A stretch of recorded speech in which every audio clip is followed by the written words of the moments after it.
Rich Zimmerman, and I am here playing Eli Karasik's Old Loar mandolin from January 5th, signed on January 5th, 1923.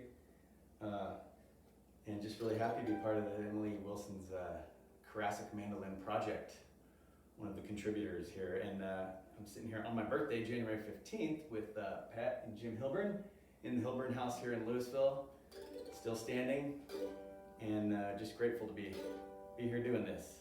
This goes out, we're going to do a song called Old Dog Waltz, and I want to just send out to all the fire victims. And it goes like this.